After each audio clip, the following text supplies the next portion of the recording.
Take a deep breath and imagine the oceans. Beneath the waves is a vast blue world full of life and wondrous beauty.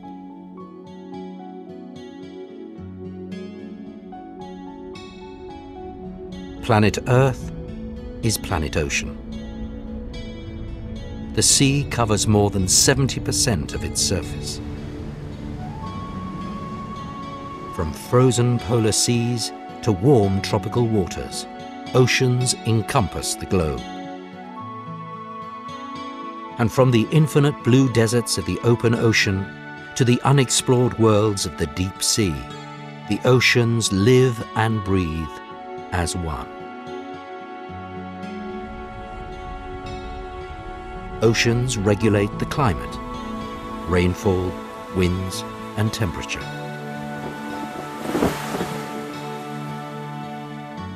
They provide half the oxygen the planet needs to survive. Every second breath we take comes from the oceans. Life on Earth started here 4 billion years ago. Now the sea is home to a dazzling variety of life, more diverse than anywhere else.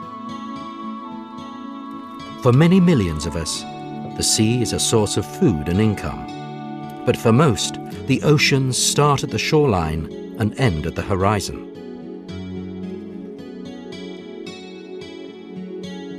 It's time to look at the bigger picture. Take a deep breath and imagine the oceans.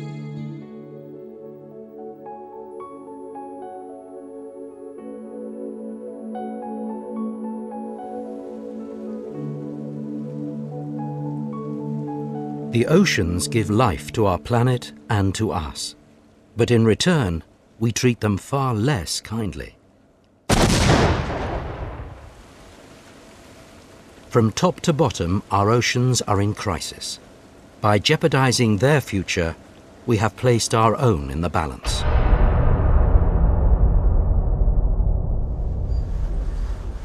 Of all human impacts on the oceans, fishing is probably the most harmful. And it is here that our relationship with the sea has changed most dramatically. The oceans once seemed a limitless resource, too bountiful to deplete, too vast to be affected by man. The sea was our provider, but proved at times also a formidable opponent. As we braved the world's oceans, we gained access to all their resources. But we have now come to the end of an unsustainable harvest. It is especially the way we catch our fish that is causing the problem. Expanding populations mean an increase in the world's appetite for fish. The only way to keep up is through technology. We now find our fish with spotter planes, helicopters, sonar and satellite images. With such tools at our disposal, no school of fish is beyond our reach. 1 billion people, many in poverty, rely on fish as their primary source of protein. But as we are rapidly emptying our oceans, the global catch is not shared fairly. Now that stocks in their own coastal seas have become depleted, industrial fishing fleets are operating off distant shores. One European vessel fishing off West Africa can take as much in 1 month as 7,000 local fishermen catch in a year.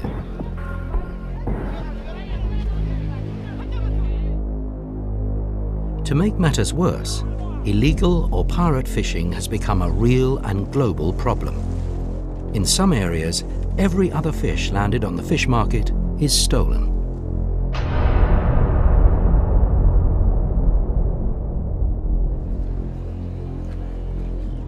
The livelihoods and food security of millions are at stake. But so is the fate of thousands of species. Over the past few decades, many of the larger fish have been brought to the brink of extinction. Sharks fulfill a crucial role in the ocean's ecosystem as top predators. Yet every year 100 million of these animals are caught. Many are stripped of their fins and thrown back into the sea to drown. The fins end up here on markets across Asia to float around in soup.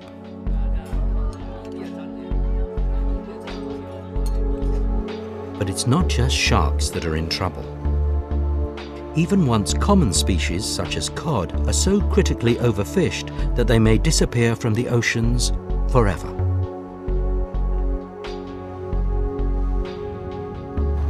In order to catch the last remaining fish, we use ever more powerful and indiscriminate technology. We catch tons of undersized and unwanted fish together with other marine life.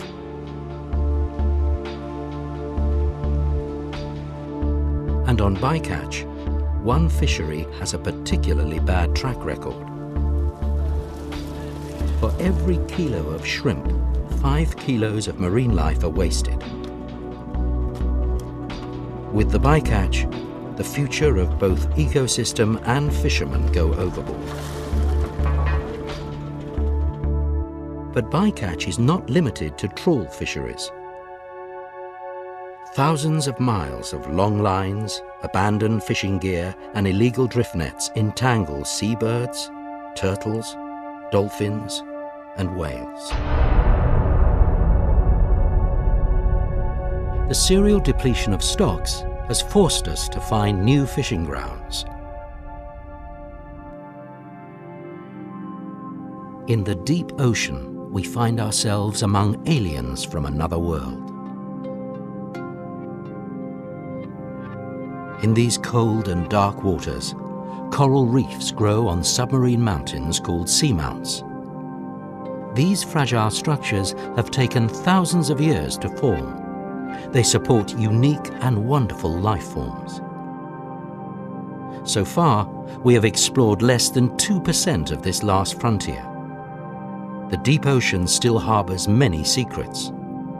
Among them may be solutions to diseases such as cancer. But fishermen are beating scientists in the race to the deep. Bottom trawlers bulldoze the deep sea reefs, reducing ancient habitats to rubble. Corals, the 1,000-year-old homes of a myriad of life forms, are dumped as waste. Fish are among the last wild animals to be hunted commercially. But now a new solution has come into focus. Across the globe, huge cages and farms are set on the water, rearing fish where once they swam wild. At present, 1 out of 4 fish we eat is farmed, and in the future, that figure could double. But rather than provide a solution to overfishing, fish farming is making the problem worse. For every kilo of farmed fish, we need to take 4 kilos of fish from the wild to feed the caged. But again, it's our appetite for shrimp that causes the most severe damage. Mangroves are marine forests that fringe the coastlines of the tropics. They offer protection from storms and provide a unique habitat and breeding ground for a great number of species. But in many parts of the world, hundreds of miles of mangroves have been cleared to make way for shrimp farms. They can operate for only a few years until eventually they choke on their own pollution and leave behind a wasteland.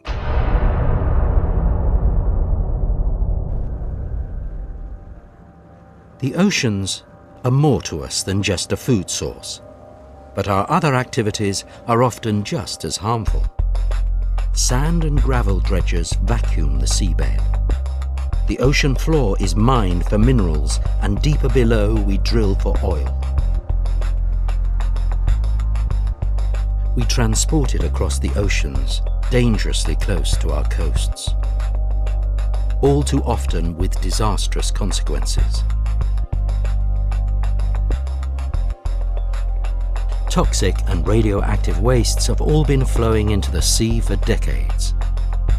The pollution has built up in the ocean's food web and ultimately flows back to us in the food we eat.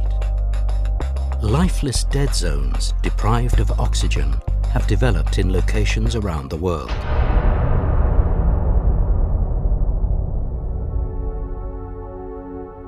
But another, perhaps far greater threat is looming. Climate change attacks the heart and lungs of the oceans. It affects life from top to bottom. As the oceans warm up, changes start to occur in their chemistry, affecting the smallest of marine life forms. Microscopic algae are the basis of all life in the sea. Climate change will alter both the availability of plankton and the species it consists of. As a result, the ocean's food web will become unbalanced. Deep down in the ocean, powerful currents flow like giant conveyor belts. They control our climate as well as the transport of nutrients through the oceans. If these currents come to a stop, whole ecosystems and the fisheries that depend on them could collapse. For the most delicate life, even a small rise in temperature could spell disaster. These white coral polyps look beautiful, but in reality, they are dying. Without the algae that live inside of them, providing them with color and energy, corals cannot survive. As large reef areas bleach, a habitat that provides the home for thousands of species simply fades away.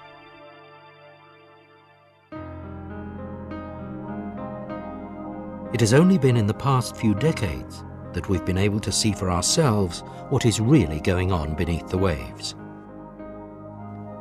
As the oceans are revealing their secrets and beauty, we are also becoming more aware that they're in real danger.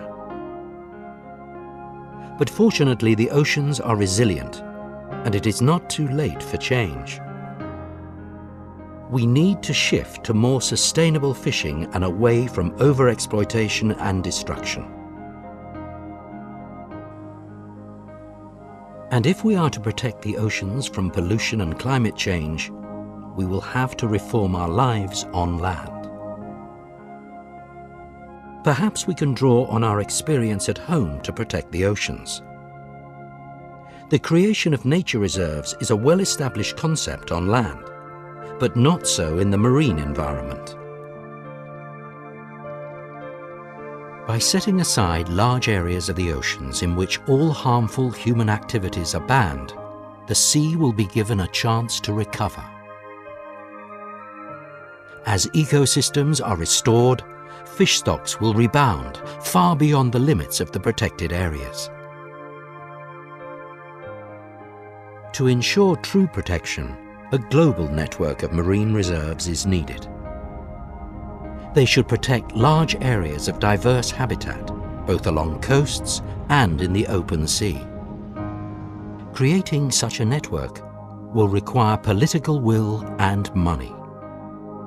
About $12 billion a year.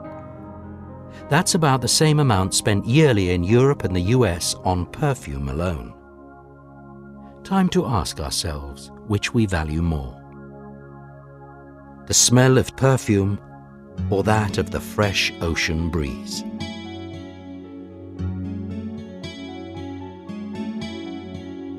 The people of the Pacific are surrounded by the endless sea.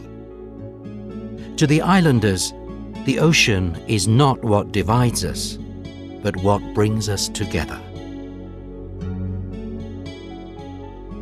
It is not too late to make a change. We all can play a role in the protection of our oceans. And in the words of a Japanese poet, Individually we are a drop, but together we are an ocean.